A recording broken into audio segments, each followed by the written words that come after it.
right. Hello, everyone. Welcome to Sitheads Meditation Club. My name is John. I help organize this group. Sitheads is a sitting and social group for people interested in deep meditation practice. I like to call us a serious meditation group for non-serious people. Everything we do is free and donation-based, and if you want to hang out with us, you can find us at sit-heads.com. Now, in a moment, I'm going to introduce Bill and Susan, but I hope that you will just give me leave for one moment to put on my air conditioner because it is blistering in here and I didn't think to put on my AC. 1 second, I'll be right back.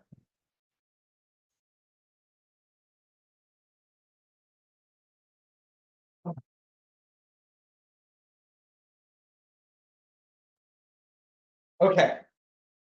Sheesh. All right, we'll have to edit that out for the video. So, it is my unmitigated and distinct pleasure to introduce our wonderful teachers tonight, Bill and Susan Morgan.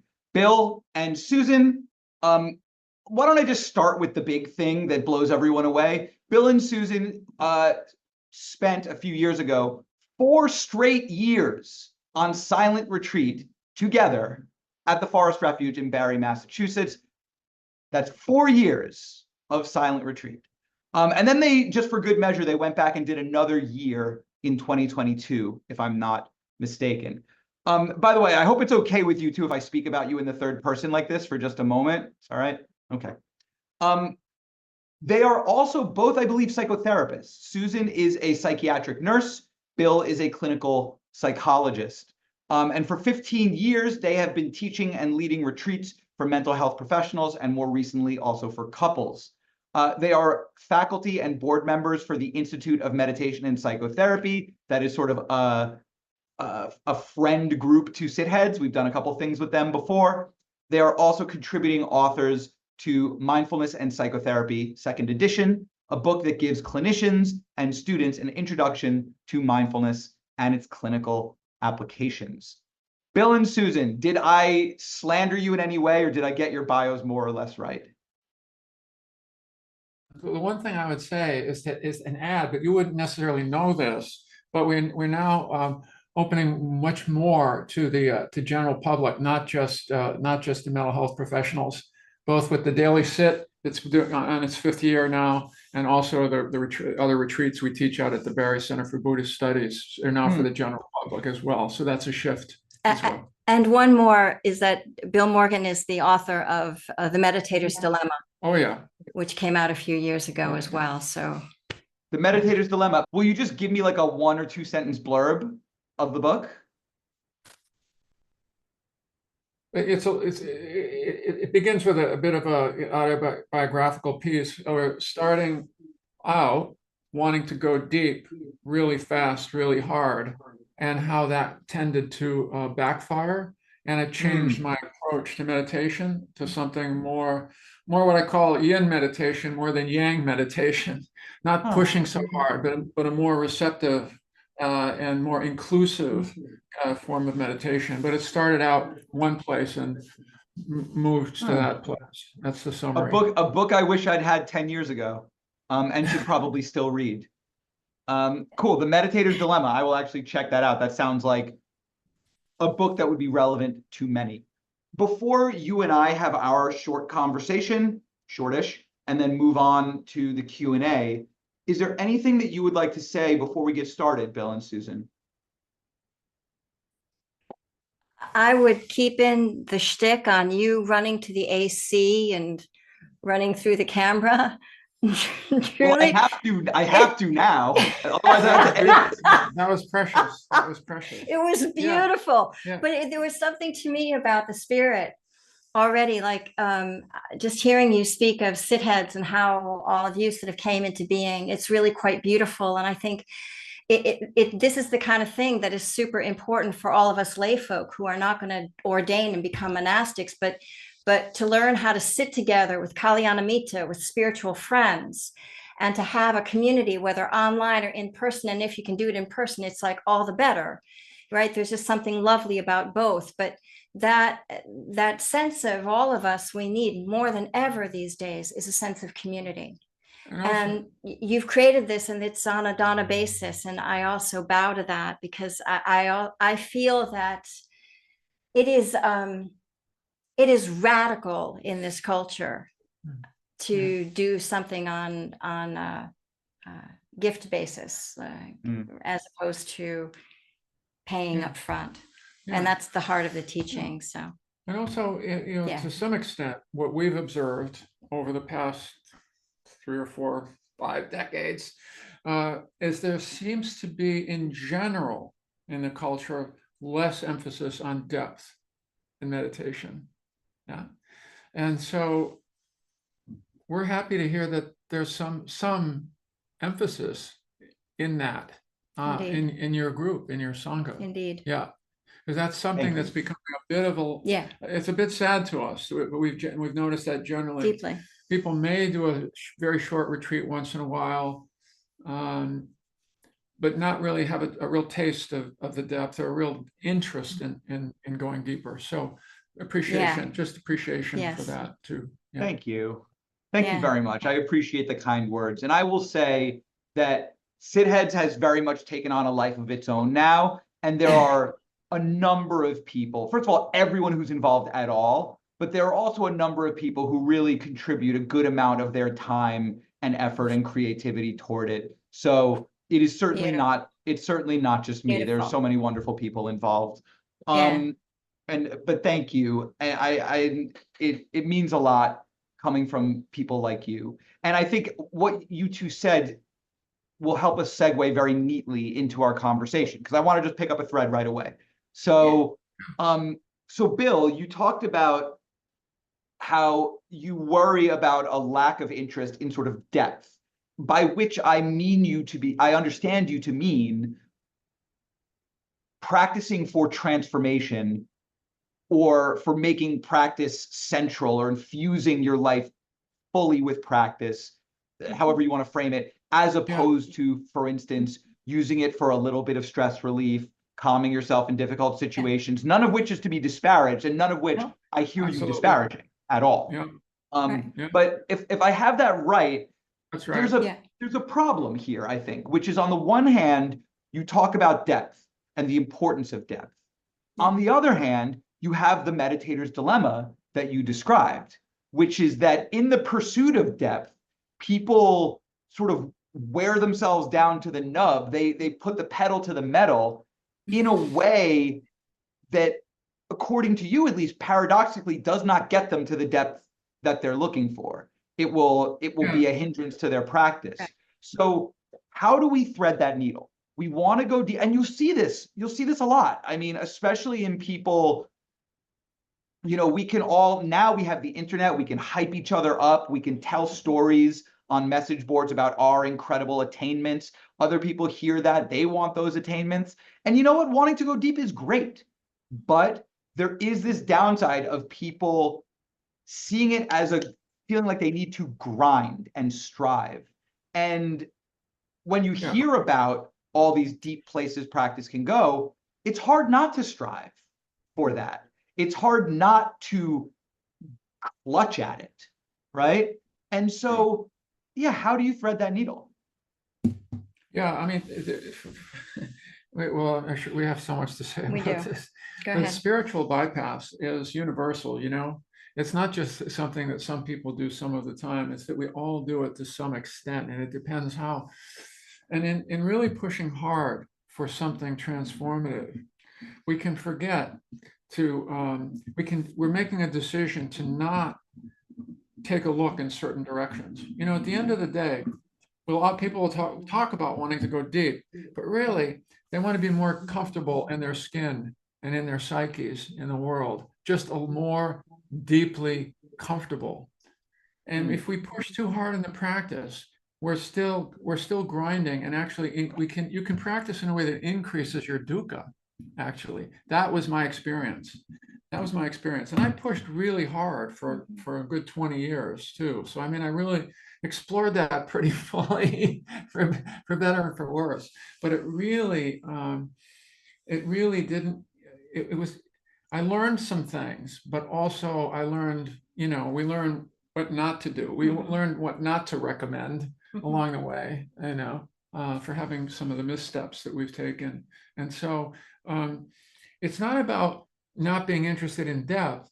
It's that it is that in the pursuit of depth, there are some basic things that need more full attention. Some basic things, some basic things within ourselves, a little bit more. Sometimes we want to practice to get rid of some of the parts of ourselves that we don't like, but actually part of it is learn to integrate some of that, getting more comfortable with all of that. And then one of the big ones, and one of the first big ones, is learning to be able to actually calm yourself. I mean, we're such advanced beings, right? And yet, just to be able to really settle, just settle in the breath, to really soften, just to really soften, takes some time. Restlessness is one of the big ones in the West, especially, and we can practice in a way that keeps us restless. Calm is one of the 7 factors of awakening. We have very little calm, and we have very little of it in our practice sometimes, especially when we're pushing. Yeah. So yeah. Bill often says, since we're both psychotherapists, that we really struggle with self-soothing disorders. Self-soothing disorders. We don't know how to calm down. We don't know. It seems so counterintuitive to relax the hands on the wheel driving. Like, remember when all of us learned how to drive and we were literally gripping the steering wheel, right? And it made it so much harder to move, and it was like so much work. We got home, we were exhausted. And suddenly at some point or another, we're able to relax now enough that we can just relax the steering wheel. We can have a conversation. We can multitask while we're driving. And it takes a while to learn how to settle back. And what we found, both of us did our own version of striving and hurt ourselves and really kind of created more trouble for ourselves, because willpower is not going to get us there. Willpower is not going to power us into calm. It's actually learning how to settle back, learning how to relax the grip, relax back, so that we can, let me just finish, my darling. Thanks. Just so that we can settle down. And there is a true art to that. There is a true art to that kind of settling down, because we have to also meet ourselves where we are as a culture. First of all, we're in our heads. We are not in our bodies. And we're also generally not in our hearts. We're in the business of the day, getting our stuff done. We're not thinking about somebody else who might be driving fast because they're getting to a hospital. We're not thinking about that. We're just like, why is there so much traffic? I've got to get to this, this meeting at 9:00, that kind of thing. And so the recognition that we're not in our hearts. So we want to learn how to settle back, but settle back kindly, like out of the wisdom of, the more we can relax and in a kind way, the more we can kind of let the rattle soften. But that also requires, the last thing I'll say is that it requires getting back in our body. And that's we are not in our bodies. And so coming back in the body is not a pleasant scene. The first thing is really learning to we can forget this. We can forget this, that the practice deepens as we let go more, including the breath. And here's a secret, right? Here's a secret. The breath is already moving, right? We don't have to move it. It's all already moving. It's actually learning to get in there less. It's all already moving.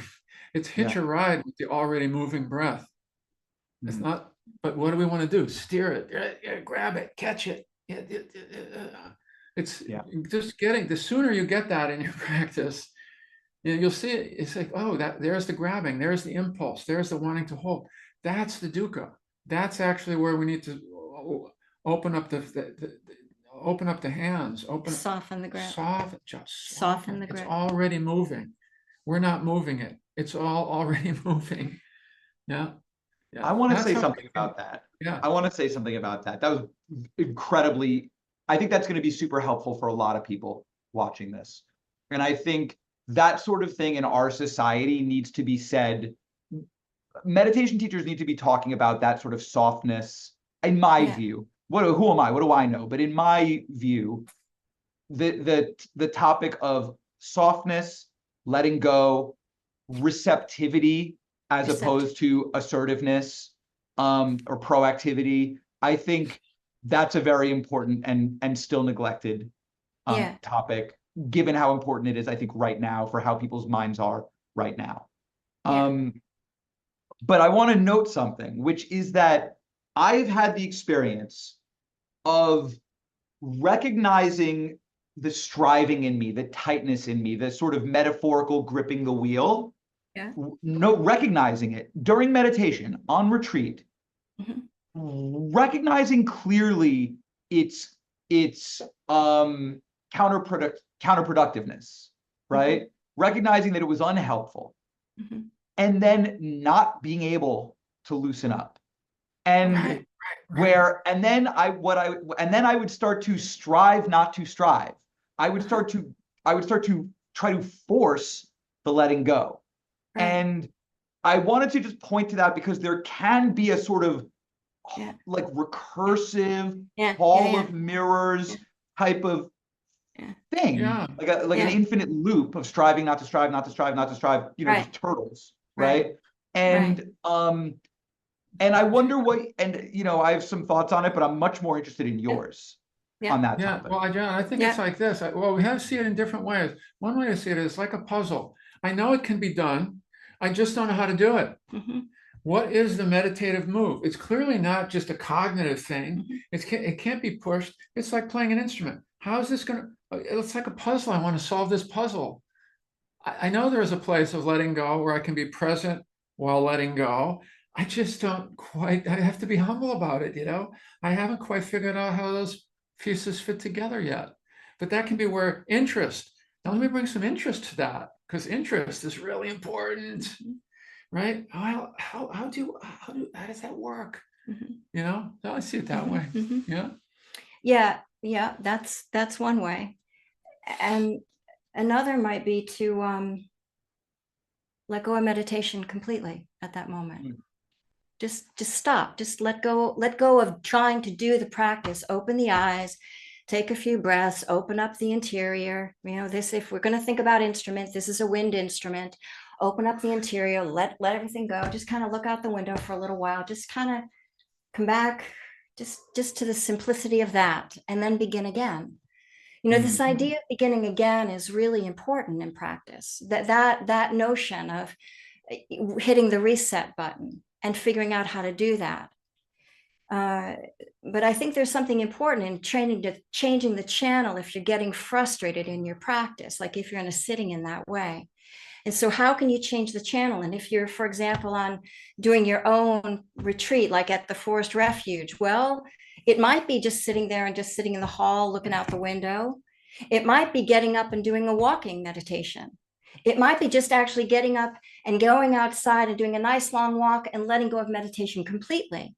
But what is needed now becomes more of an inquiry that is important for us to ask. I mean, we are, since none of us are likely going to have one teacher in our life, we're going to have a lot of teachers. That's asking of us then to learn to grow the teachers in us. To learn to ask those kinds of questions of ourselves, like what is needed now because I'm getting all too tight in my practice in that way, trying to strive and in letting go. Oh, okay. Let me just too much. Let me get out here. Like Susan said, a little mindful meandering can help.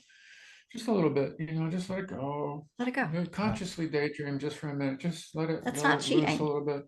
The other thing I find helpful sometimes is just on a visceral level, just extending the exhalation just a little bit, not in a dramatic way. Just here it is. Here's the next out breath. I'm just gonna let that one go a little bit more.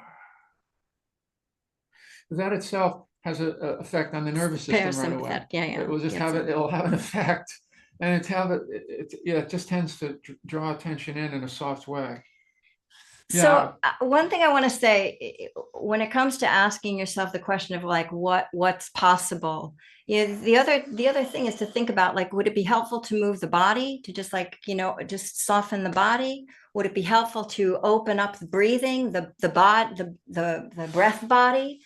Would it be helpful to, to just sit and look at a Buddha, or look at something that inspires the heart, just to kind of soften and open the heart? Or is the mind just getting all tight? And it might be helpful then to just turn and look outside and look at the sky. But like to think about what would be helpful in that moment to come back to center. Right. Yeah. One of the things that we emphasize, I can't remember if we talked about this last time, John, but we emphasize the need for most meditators to not just calm down, but to cultivate what we call the inner holding environment, just as a warm kind of inner space, like we're cultivating the atmosphere of our practice as well, which then will take that to other things that we attend to. But first of all, let's get the heart mind in there both, right? So that's we're not just paying attention or observing, we're observing and we're feeling. It's a feeling observing. It's a heart mind situation.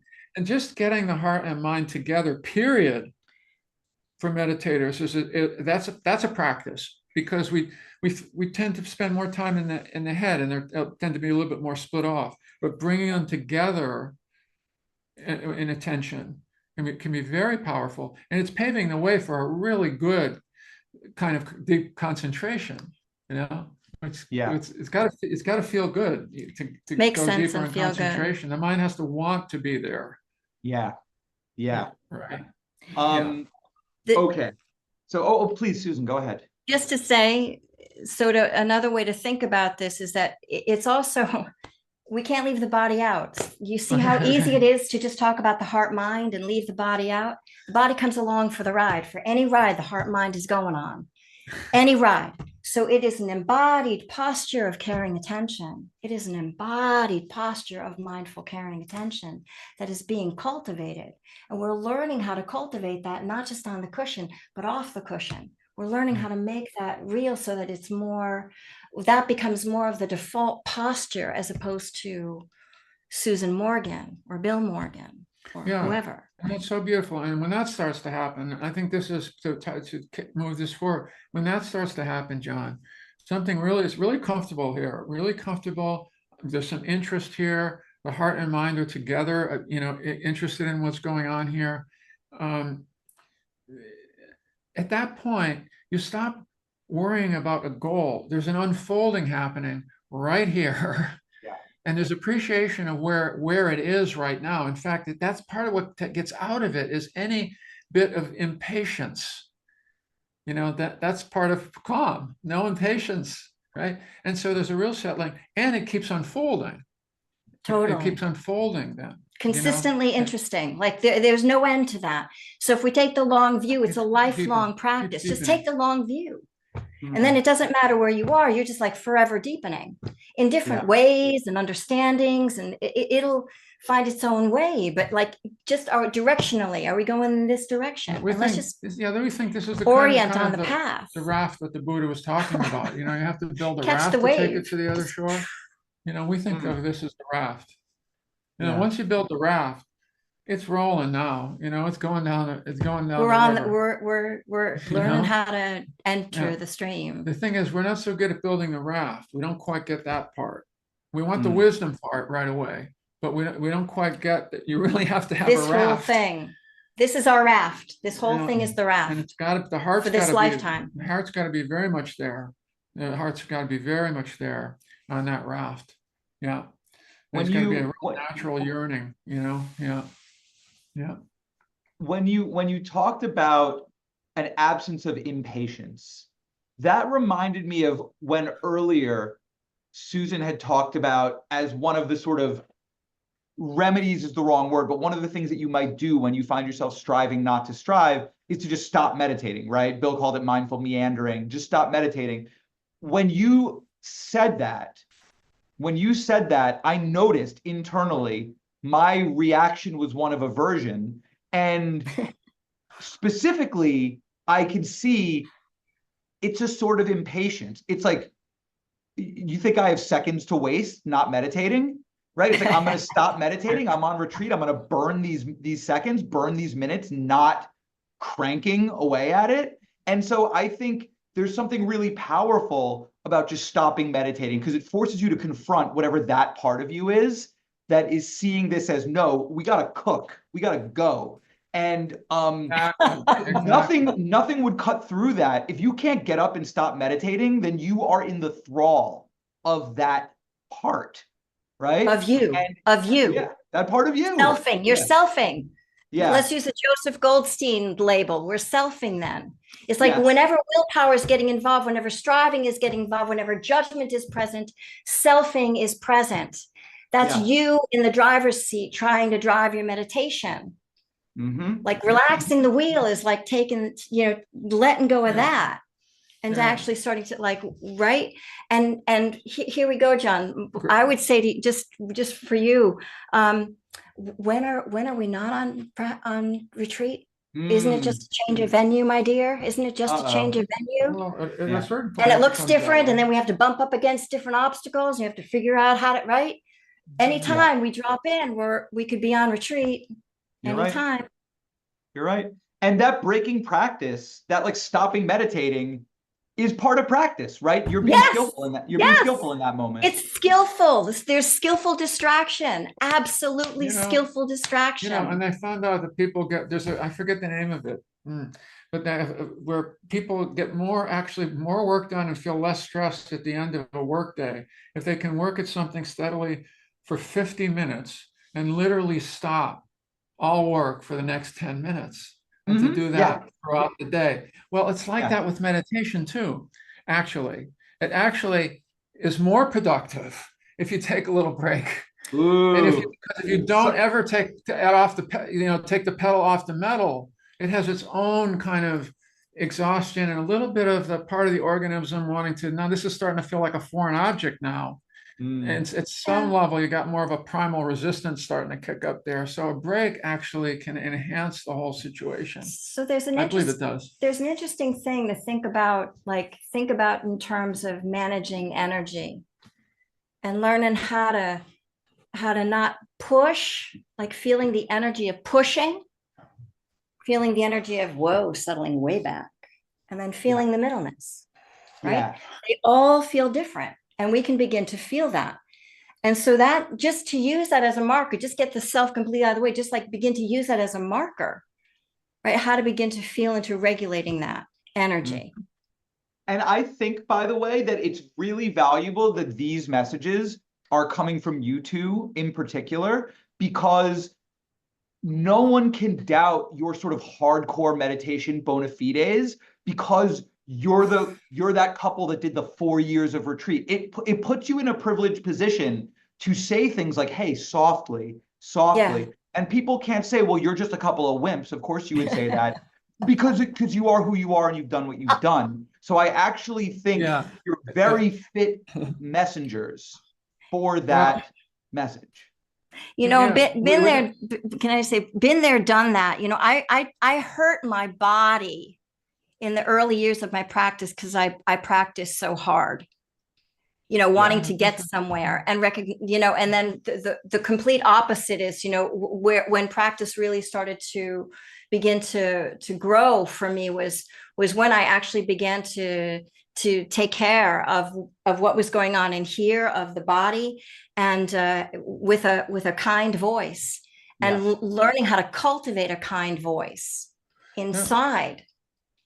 Yeah, this is not just one of the things that we've learned, in a sense, one of the most important ones that we do want to share it, because we don't think we're that we're a little different maybe, but we're pretty typical, ordinary in some ways, and we just have practiced a lot, and we made a lot of the missteps, which is really helpful you know, A lot. in our teaching now, for sure. That is useful because you're not like, Yeah. you hear stories about people like Deepa Ma, for instance, who were, I mean, she started in her 50s, so it's hard to call her a prodigy because she was older, or her late But 40s or 50s. But in a still. sense, she was a prodigy, right? She displayed Yeah. enormous sort of native talent for meditation and Oh, awakened yeah. very quickly. And I think it's useful to have people who have practiced to the point where they can speak authoritatively and they really know what they're talking about, but they earned their lumps. It took a while, Yeah, bunch for of sure. missteps, bunch of Oh. wrong turns.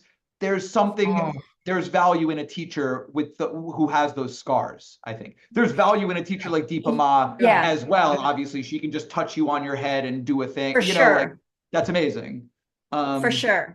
Yeah. But there is something, and I you know, I think it's, you know, I feel also unique in this way that I made the choice to not become a monastic. There was a point at which Bill said if I wanted to ordain, I could ordain, right, and he would support me.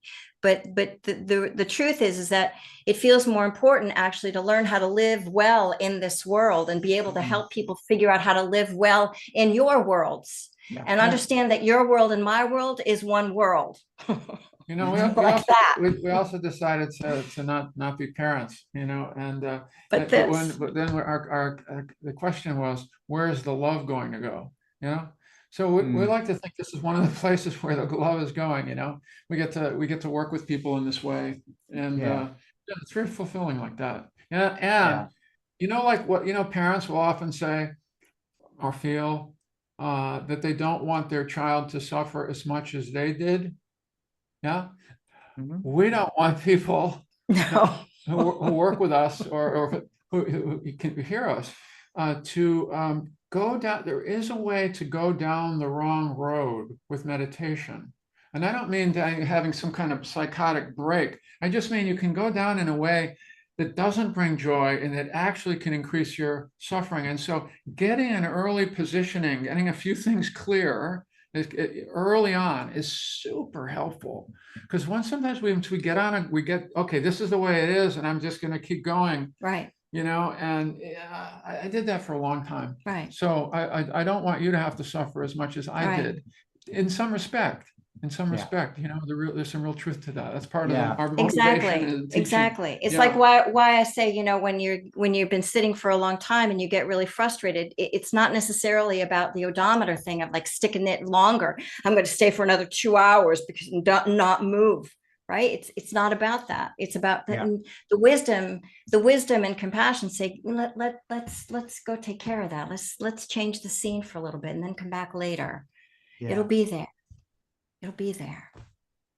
Okay, so I have a couple of more things that I want to talk about with you too. So I'm going to try and I'm going to see if we can hit. There are 2 more things at least that I want to talk about with you two, and I'm going to see if I can hit them, and while leaving enough time for everyone to get to ask their questions. So, you know, everyone just cross your fingers and see if I can pull this off. We can pull this off.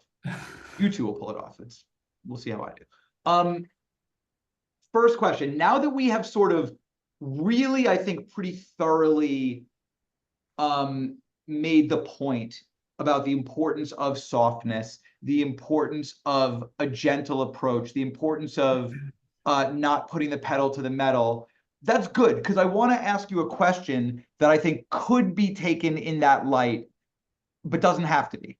And so here's the question, and we talked about this a little bit before in private, but I think it's a question that's worth asking. I've asked some other meditation teachers this, and was not as it doesn't mean their answer was unsatisfactory, but I did not find satisfaction in the answer. But the question is, someone wants to take a person, they want to awaken, or they want to deeply transform. They want to go deep. When you talk about deep practice, they're committed to that. That's really what they want. They are lay people. They have a job. Maybe they live in a city. You know, maybe they have family obligations, whatever. They're lay people. They're really in the world, but they want to go for it. Really go for it. As a practical matter, brass tacks, what do they have to do? What does their life need to look like? And I mean that in as concrete terms as possible. So I'm talking about like Do you have Yeah. thoughts on how Yeah. long they should meditate for? Do you have thoughts about how much retreat they should do, if that's necessary even? Do you have thoughts about what the rest of their life needs to look like and how they should be comporting themselves moment to moment or in their life in a more macro way? Are there concrete things that you can lay out for such a person? I tend to be a numbers guy, so I can do, I'm happy to just put it out in that way. I think we would both say this though. This is after somebody has established a kind of foundation. Take Okay. away that, let's I'd want somebody to really commit to the foundation. And once they get the foundation, I think something like, it depends if you have kids too, that's a whole different, that's a challenge, more of a challenge, Sure. right? But I would say once a foundation has been established, a month of retreat a year and 2 hours of sitting a day. And I like the numbers of that because it's 1/12 of a year and 1/12 of a day. Right, Right, 2 hours out of 24 and 2 hours, hours. 1/12. Yeah, I think that level of commitment sustained over time will really would be amazing. I mean, it's no less than an hour a day. There's got to be some stake in the ground around daily practice there. Yeah. Now, this is, to be clear, this is not to say, am I right? This is not to say that if you practice less than 2 hours a day, your practice won't go anywhere. I don't think you're saying that. Not at all. Not Not at all. at all. Whatever, however much you can do, you want to do. Again, the thing I'm more interested in that you begin to get clear on the path that you are taking and that you're satisfied with that every moment of your life, because you could be hit by a bus tomorrow. Right. One never knows. Yeah. So the quality of meditation. The piece that I'd like to add to that, because I'm in full agreement with what Bill says. Yeah. And again, I think we make this artificial separation, but I think we make an artificial separation to our ordinary everyday life and to being on retreat. And granted, retreat, when you go to a real retreat center and we are with a lay teacher or a monastic teacher, you up your game. But there's a lot that we lay folk can do in our everyday life.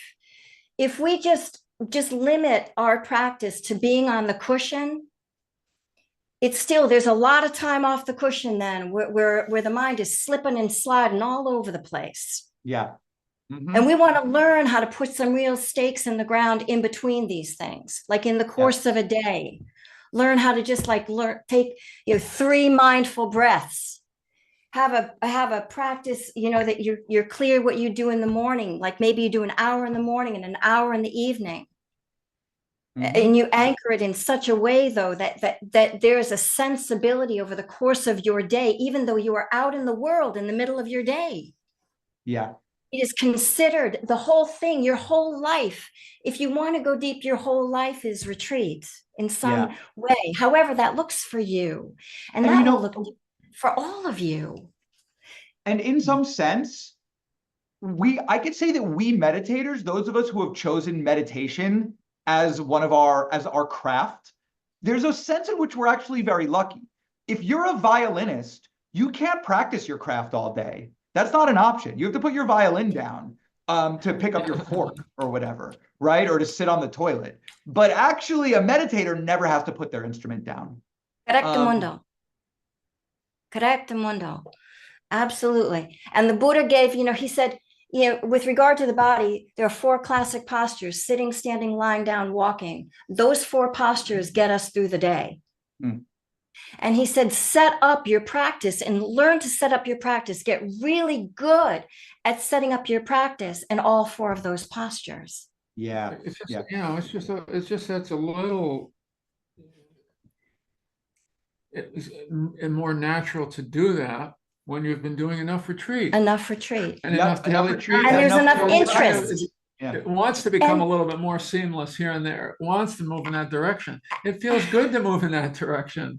And you want to be really forgiving with regard to this, by the way, folks. Like, we are going to slip and slide out of being mindful all day long. And we want to notice that, but not be critical of ourselves about it. We don't want to be judgmental. We're still good Well, people. We're especially still good since you, people. Yes, we're still good people. especially since you earlier said it's actually important to leave some meandering time in, right? You talked Yes, about it working better is. after a break. It So- is. It really is. And it's so it's okay. But even if you acknowledge that to yourself, it's like you're not cheating. Yeah. You're being skillful. You're learning how, okay, I'm learning how to play this wind instrument. Yes. And we But really okay, are but I learning don't how to want play. to lose, I don't want to lose the concreteness in the midst of this, because Yeah. I appreciate the contextualizing of it is really valuable and indispensable.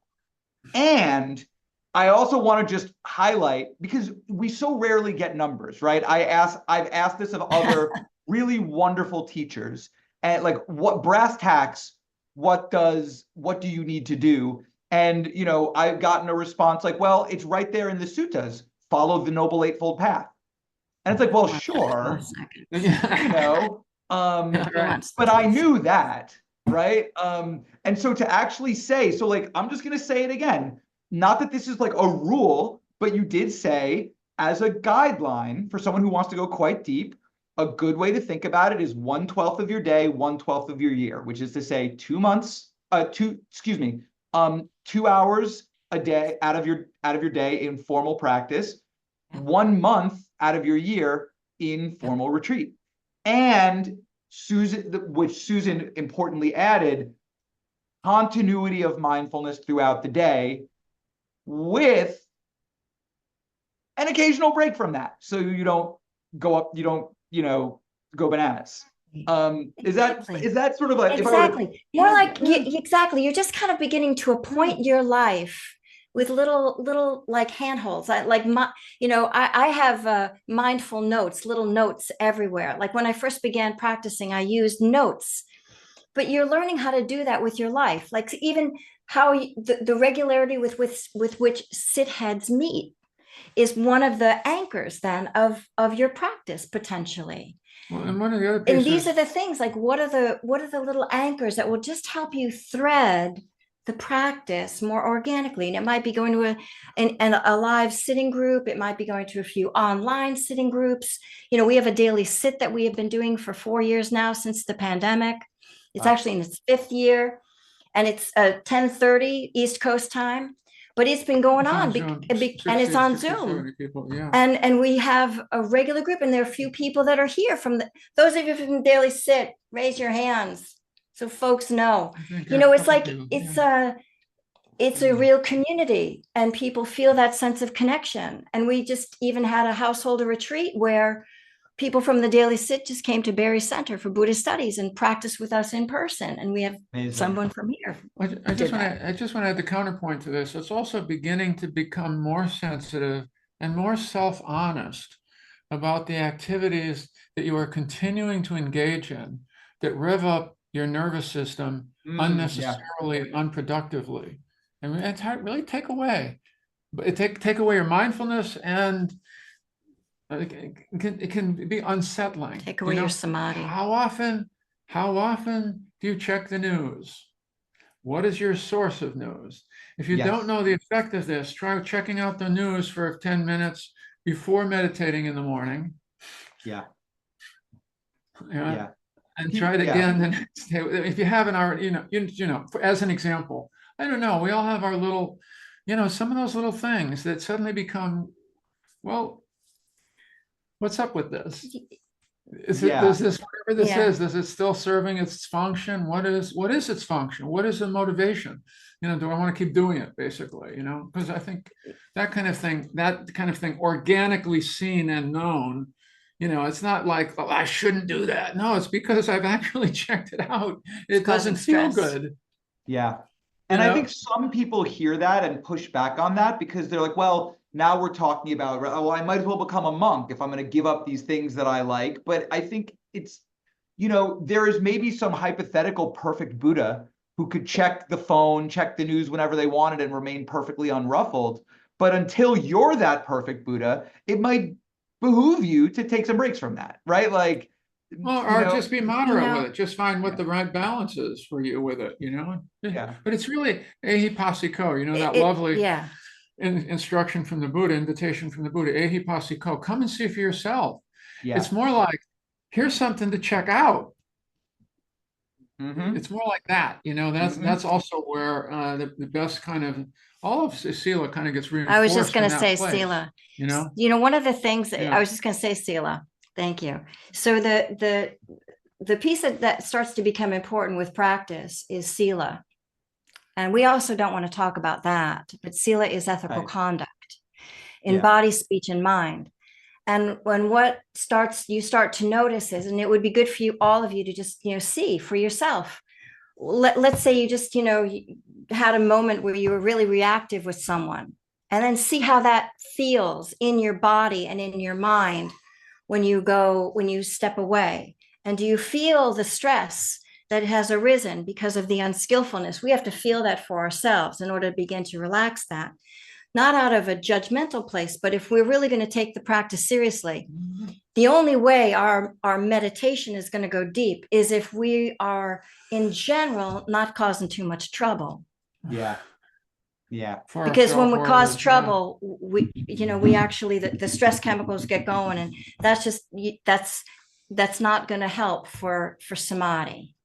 It's so funny how in the end, when you fleshed out the answer fully, it does just come back to, it's in the suttas. Just practice the Noble Eightfold Path. You gave a little more detail, but it's funny how it just does fall back. But it's true, though. It is true. It is true. The Buddha gave, eventually gave these, the precepts, and the first 5 are for lay folk. And what are they for, really?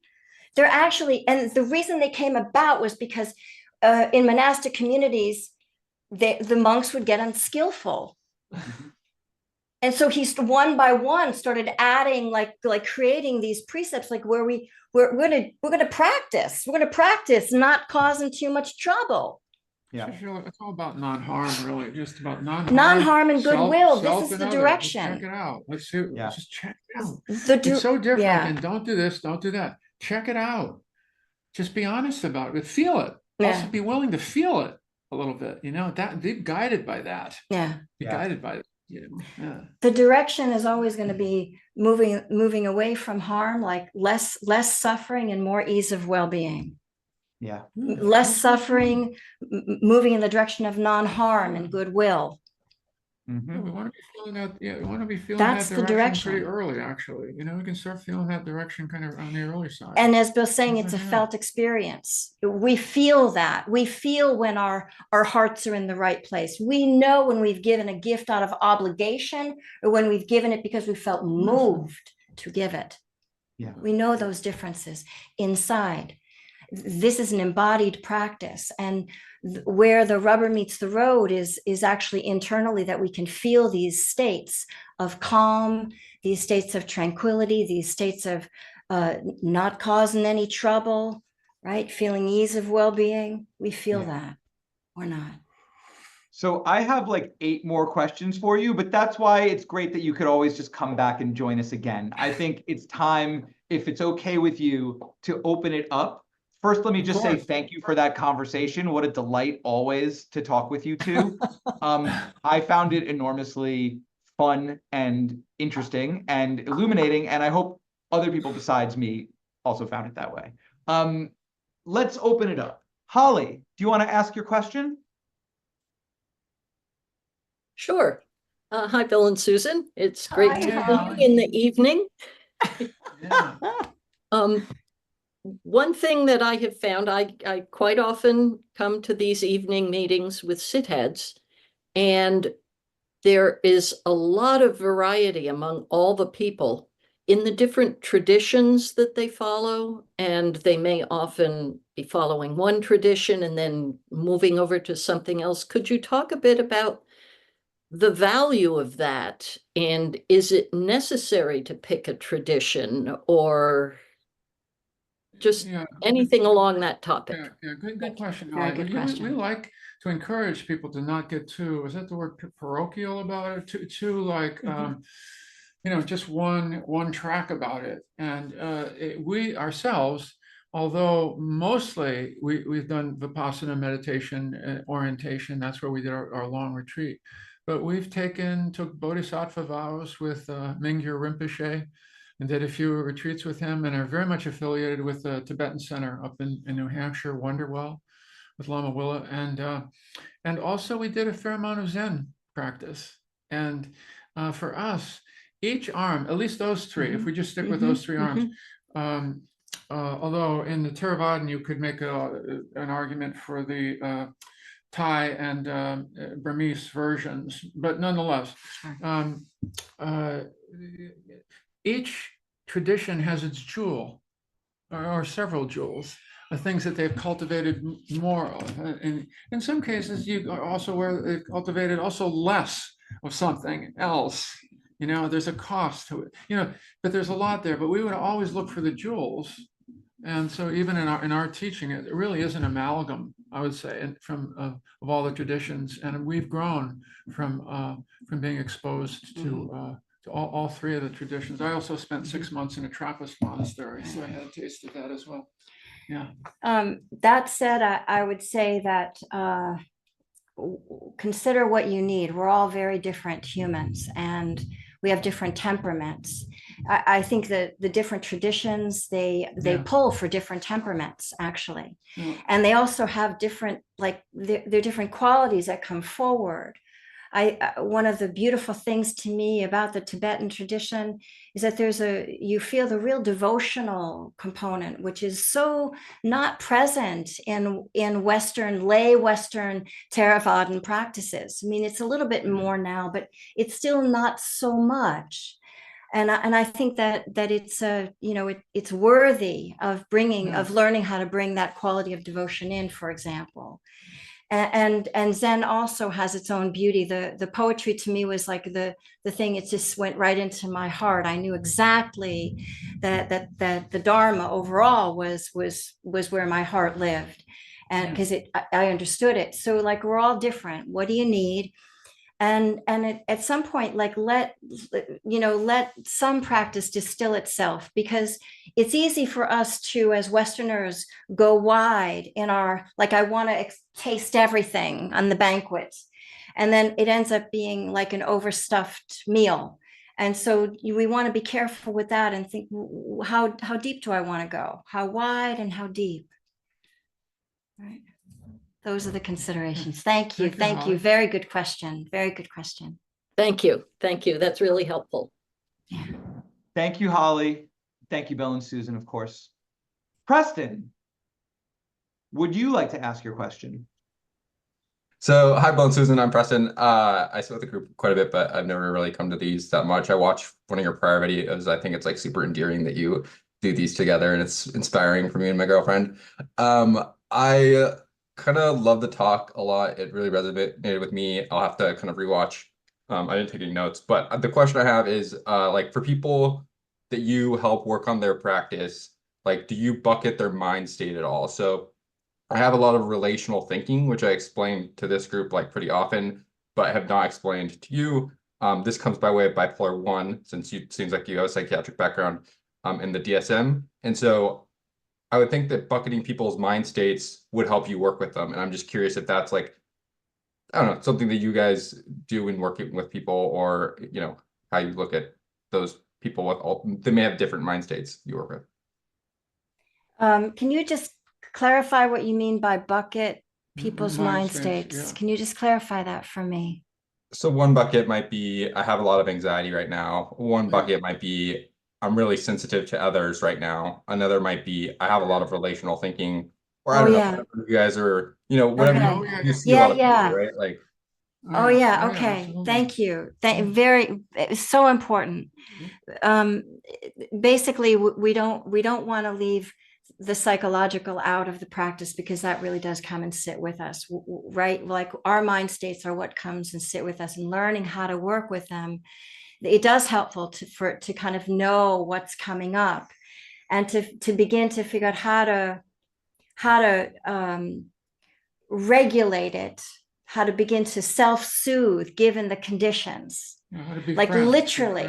And you can look at it from an energetic perspective, right? Like, take the words out, take the labels out, okay, just for a second, and just you know what if it's an anxiety state, you know the energy level, like you know what the energy is like feeling like. No need to label it. All right, but feel the energy and try to regulate the energy. What is needed? It might be to go out for a walk. It might be to lay down on lay down, just lay down on the ground. It might be for some people it's not helpful, but other people it is to use a weighted blanket, to lay down and be under a weighted blanket, just to quiet the nervous system. Yeah, So think about the regulating of the nervous system, just from like just those perspectives. But to think about how to work with each of those states is helpful, very helpful. we help people move toward those states Yeah. slowly and kindly, because the move that we generally have not made with regard to those states is moving toward them with Kindly. care. That's been one of the missing bits. So it's learning how to, and we're not wired to want to move toward the difficult, anything difficult. Yeah, we're not wired that way. And so it really takes a kind of understanding why we would even do it. What is the therapeutic benefit in doing that? But it's gradually getting a little closer and befriending whatever that state is, and just making room for it. So it's no longer, it's taking away some of the push or some of the grind or some of the judgment. It's just like, look, this is part of being human. So it's really including.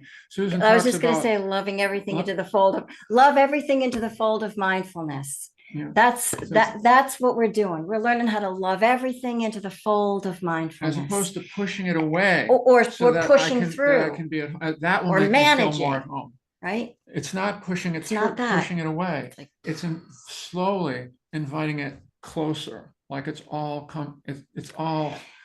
okay here. everything Yeah. has a right to be there. Yeah, The emotional it's like that. storms are going to come and go. The waves are going to come and go. How do we learn how to ride the waves? How do we learn how to surf Gradually. as opposed to drown?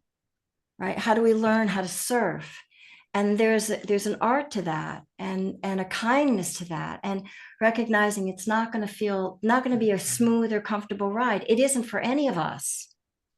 And we will do guided meditation with helping people to move closer to something difficult, and how to move toward, how to move back away from, how to not go to overwhelm. But the general direction is to gradually befriend, or somehow welcome the parts of ourselves that we haven't welcomed. Need to be folded in somewhere. They need to be loved into the fold. In the holistic nature of this journey. Yeah. And we can't do it. It's not us, it's not Susan being kind to the part of her that's upset. That's psychotherapy. Mindfulness says, step into a non-judgmental, non-identified posture of caring attention to what's happening in the present moment, and kindly put the oxygen mask on, and let yourself calm down. Come back to center, out of kindness, out of wisdom. That's what we're learning how to do. And this move is that's the direction. It's key. It's again, the relaxing into something that feels more holding and loving, not something that's going to do this. This is part of the psychological bit that I think sometimes the Dharma doesn't get. That isn't included. It's one of the things, bypass piece. One of the things that we feel is very important that needs to be included in the journey. Yeah, and actually helps deepening as well into the journey. It supports deepening. So look, we're saying a lot here about these things, but it's kind super of important questions, So, but thank you for the question. It's thank you so much for your question. Thank you so much for your response. I think a lot of that was very practical, and I will have to rewatch this again too as well. So thank you. Good. Thank you. Thanks, Preston. Thank you, Bill and Susan. I now have a series of questions that I have been asked to ask. Okay. So there are a few of them. So you're going to be staring at my mug for a while. So here we go. I am seeing a therapist who is saying I have low self-esteem, but the actual behaviors, not worrying about, I think, status and achievement, etc., are an outcome of my practice and understanding. Thoughts on this? Do you feel like you have low self-esteem? I hear your therapist says you have low self-esteem. Do you feel that? Oh, I guess the person who asked could put it in the chat privately to me to Yes, answer. to you, right. Yeah. No, this person says no. Okay. All right. Therapists can be wrong. Trust your experience. Ehi passako. Yeah, There's yeah. something really important here. If you What- feel like you're letting go of status and achievement, yes, that is antithetical to the culture. Yeah, yeah. That's just ambition, going yeah. against the cultural stream, the cultural norm. And this is indeed what we're doing. We are going against the cultural stream by Yeah, practicing. ambition does And- not necessarily go hand in hand with self-esteem, so the therapist may have some unrecognized, a little bias in there. It's very possible, but we do have to trust ourselves, our intuition about ourselves. I mean, sometimes therapy will unveil some things that aren't so comfortable about ourselves from the point of view of integrating them, but we don't have to believe everything the therapist says. It's about us. right. Yeah. I think there is something important here, and it's not like I just invite you to really check in, because the Buddha really did say, "Ehi passako, come and see for yourself. Don't trust me. Don't trust any teacher. Don't trust anyone but your own experience." And we want that to be a guide. I mean, we really want to learn how to trust that within ourselves. That so-and-so says that this is who I am, but actually that doesn't feel true inside. So what So, does? yeah, thank you. Thank you. Thank you. On behalf of this person, thank you for that, Bill and Susan. And this person also themselves said thank you in the chat. All right, another question that I've been asked to ask. Can you please give some detailed instruction on how to practice through chronic illness, especially with cognitive impairment and memory issues, when I'm forgetting to and how to practice? Okay. Can I say something? Thank you. What can you remember right now? What are the things that you are able to remember? What helps the mind calm down? Is it say, for example, music? Something that's rhythmic is likely to kind of quiet things down. But if memory and those kinds of issues are coming into play, some stimulation of the mind is quite helpful. It's like we want to help it to stay alert, right? To stay alert and to start to try to, do its best to stay as online and present as possible. For my very first job, I worked under the table starting at the age of 14. I worked in a nursing home, and I then became a nurse and all that jazz. And I worked with the elderly for a very long time. And as I move into my 60s, I worked with the elderly, which is kind of funny because I'm becoming the elder. And it is that it's actually the learning how to take care of this body as it ages. And the recognition, for example, they're just things that I don't remember that I used to remember, right? And the recognition of that, and then what is needed to be able to hold the things in mind that are important to hold, right? Yeah, can I just say one Yeah, thing? please. It occurred to me as you were speaking, to think about making your own mantra of things that you remember, the mantra that you will remember. Oh, that's a beautiful one. That's a beautiful and it one. becomes your mantra. It becomes your way of coming back. So Yep. instead of coming back to the breath, you're coming back to a mantra, Yep. and you already know what that mantra means to you, why it's important to you. Yeah. So when you forget, just come back. What's my mantra? What's my mantra? You come back to it. Yeah. Be something. Whatever home helps base. you come back Yeah. like that. Yeah. It's scary when things start to change, and we can want to kind of grasp onto things, but more like, can you keep inviting as the landscape changes? What are the things that you need? And I love that if you can find like a few words that you can just begin repeating, that will just help you to stay, all right, it's okay, it's all right, this is what's going on, just to help you. Those are love, just little handholds. Think of it that way. What handholds help? Thank you. This person is also saying, thank you, that's helpful. So Good. I'm glad to Good, hear good. that. I'm so, All right. I'm so, Thank you very much, Bill. Thank you, Susan. Here's another one. And this will probably take us right through to the end. So perfect. Okay. Here's the question for you. Can you comment on the mechanics, in quotes, of how on the cushion insight affects and relieves off the cushion unskillful conditioning we tend to have? Can you read it once more? Absolutely. I didn't get Can the you second- comment? Oh, Yeah. sorry. Go ahead. Can you comment on the mechanics of how on the cushion insight affects and relieves off the cushion unskillful conditioning we tend to have? there's a lot of deconditioning that's happening on and off the cushion, to be honest and fair. Let's not give preferential treatment in one or the other, but understand that both happen. Like we cook a lot out on the cushion when we're sitting in practice and sitting with all of the tangle that's inside and just trying to let that unwind. There's a lot of deconditioning going on.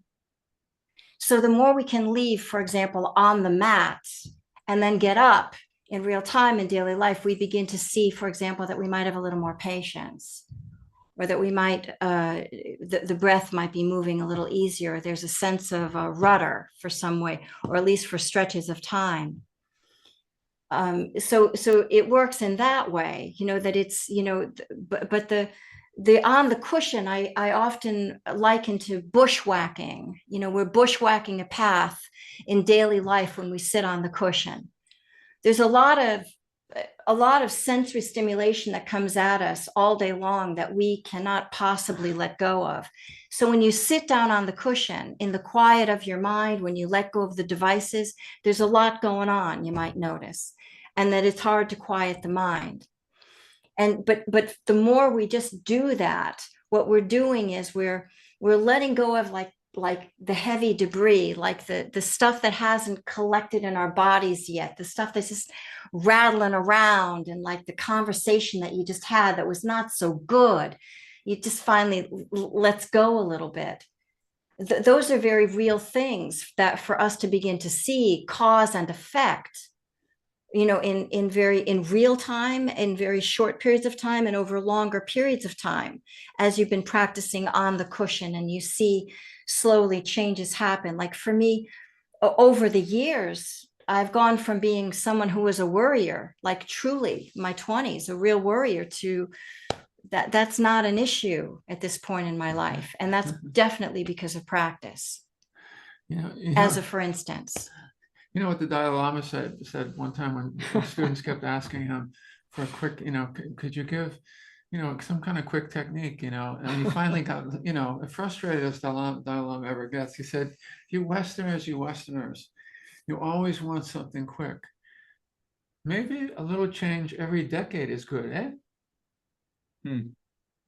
Yeah, we also want to have a long, take the long view, enduring mind and take heart. The long view. Think of it as a life path. It's exactly. Yeah. We're learning how to decondition things that are unskillful, and we're learning how to recondition things that are more skillful inside. It takes however long it takes, but it's a beautiful and important journey. Yeah, the Buddha said, if it couldn't be done, I wouldn't say do it. I'm saying you can please do it because it can be done. It's just lean in that direction. Exactly. Just let go of the odometer thing. I've got to get to the stream entry. By the time I'm 50, I've got to get to stream entry. No. Forget about it. You'll get as far as you get, and please be happy with that. I teach gratitude practice at night. I'm going to tell you guys, seriously. This is serious practice. Even though I'm laughing, it's serious play. Make this transmission right now. Exactly. The transmission is happening right now. It's a big one. Daily practice, gratitude every night. Tuck yourselves in as if you're undressing. Undress yourself as if you're undressing someone you love. a little one or an elder who needs a little extra loving. Go slow. Feel the movement of the cloth against the skin. Get yourself ready for bed, and when you slip under the covers, turn the heart mind only toward thoughts of appreciation and gratitude. Yes, yes, the other thoughts will be there. Keep turning the attention toward thoughts of appreciation and gratitude as you slip off into sleep. Now, what if you did Susan that shares- every single night? What if you tucked night. yourself in every single night and you wished yourself Yes. into thinking lovely thoughts as you're falling? How might that affect your sleep? How might that affect your next day? How might that affect your life? Imagine that. What did I do well today? And I will tell you that that has been the transformative practice from the worrier that I have been to the not worrier that I am. I am no longer. So mostly we just want to It's say to you ordinary. all, please keep going. Keep it practicing. keeps getting richer. Of that, We we promise. are We certain, promise. We do. And Yeah. to whatever degree, to whatever degree you can practice, understand every drop counts. All right. Every drop counts. Just keep appreciating all of the drops. Notice them. Notice even when you fall down and then you remember and you wake up, give yourself a star and then appreciate the star having remembered that you woke up. Because that little awakening is exactly what Buddha did hundreds and thousands of times in many, many lifetimes before awakening. Don't worry about how long it takes. Just every night, tuck yourself in and appreciate your efforts. So thank you all. What a perfect place to end. Thank you. And I hear a lot of, I'm not deeply practiced in the Thai forest tradition, but I will just, the last thing I want to say is I just really, what I do know of the Thai forest tradition, I hear it deeply and I hear a lot of Ajahn Chah, perhaps. Ajahn in- Suchita is our heart teacher, Yeah. There you go. Yeah, it's beautiful. Thank you both so very much. Thank you, And John. on you're behalf very of everyone who asked a question, and on behalf of everyone who is here listening, and on behalf of everyone who's watching the YouTube video, thank you so much. Thanks, everybody. Bill, Thank Susan, you. thank you both. Keep practicing. Good night, See you everybody. next time. Bye. Yeah.